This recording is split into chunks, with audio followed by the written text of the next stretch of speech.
Okay, this brings us to item 21 on our to-do list right here. And once again, I would start reading the question and not with the passage. So let's start looking right here to see what it is that we are supposed to do. And it says the following. Which of the following statements does not fit into the pattern of logic developed in the passage? And sometimes I think it's easier for you to look at the responses and then try to shorten them a little bit. So let me bump that up in your window just a bit. And let's take a look at this.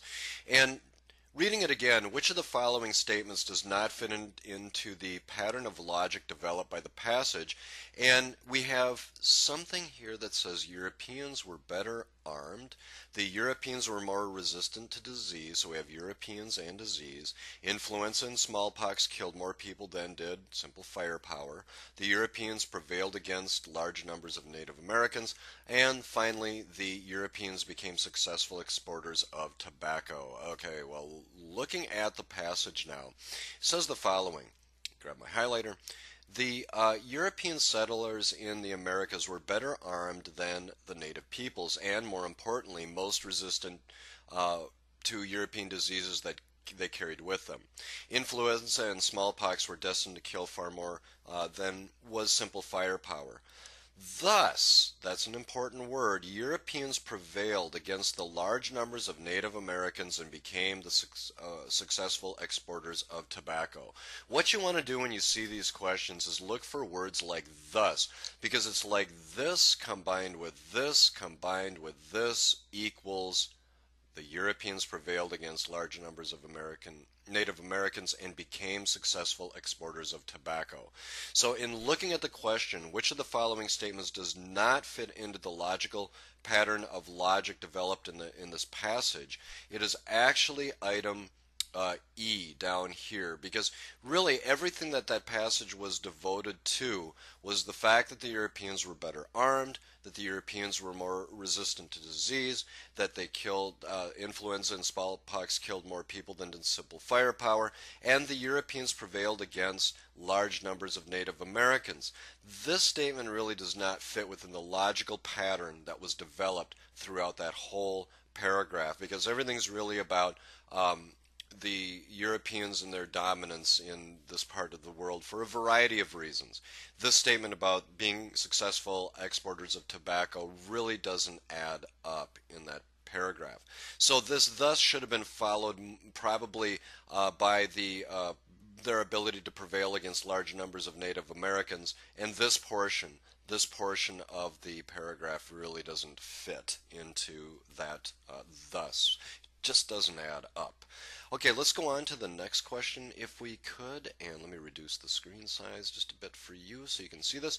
And once again, looks like, my goodness, we are confronted with not one, not two, but four questions. Let's not start reading at the beginning. Let's start taking a look at the questions that we are being asked to complete. So let me scroll that up in your window a little bit. Looks like I got to bump that down just a touch. And it says the following. Which of the following details from the passage best supports the writer's main idea that with clean and lean, the Trabants have hit a winner? Okay, it's going to take some reading to figure that one out. Which of the following represents a statement of opinion in the passage? So we're looking at something that's not countable. We're looking for facts. 24, turn the page. From the information in this passage, it is possible to conclude which of the following. Looks like we got to read the whole thing in order to answer that one. Which of the following is closest to the meaning of the joint was already hopping as it is used in the passage? All right. Let's jump back and read this and start picking off the questions if we could. Let me see if I can increase the screen size so that it shows up a little better for you. Let me move that over just a bit. And it says the following.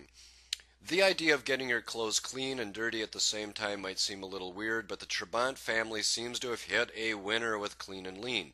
The first combination laundromat fitness center in the country. Clean and Lean was opened 3 months ago in Vista, a San Diego suburb, by Jim and Judy Trabant and their daughter-in-law Alicia, who takes turns overseeing the cycles wash, spin dry, and exercise. Clean and Lean has 20 washing machines, 12 dryers, 6 Nautilus machines, 3 treadmills, and 3 stationary bikes. I'd say about 50% of our customers do both. About 25% just wash and maybe 25% just work out, said Alicia at 8 o'clock on a recent Saturday morning, at which hour the joint was already hopping.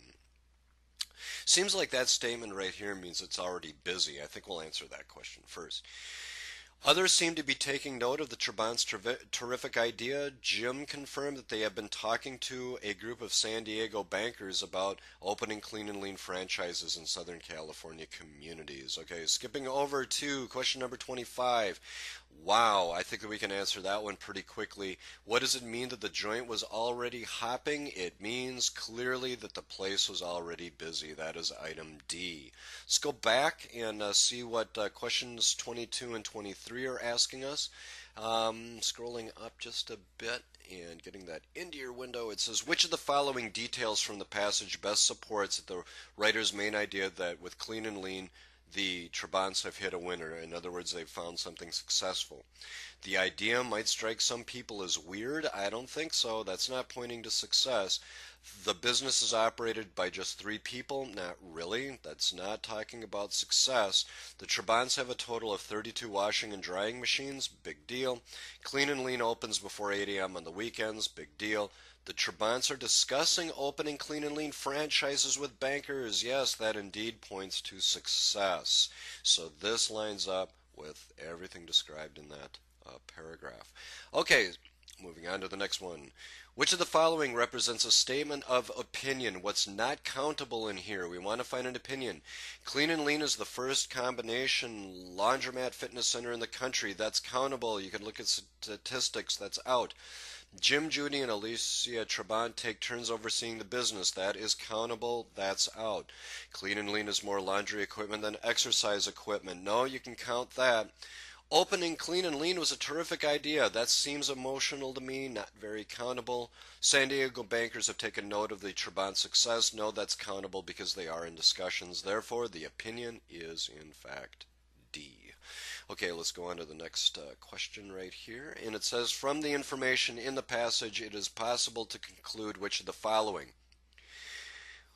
Going down the list, may have to reread this, I don't know. Let's see if we do. It says most Clean and Lean's clientele appreciate being able to do 2 chores at once. That's in the running. People wouldn't be showing up if that weren't true. People who use laundromats are generally lazy. I don't think that's what it's about. Most people prefer to just wash or exercise rather than do both. Well, if that were true, then this wouldn't have been a successful idea. Most of the Clean and Lean's clientele do their washing in the morning. Don't see much about that.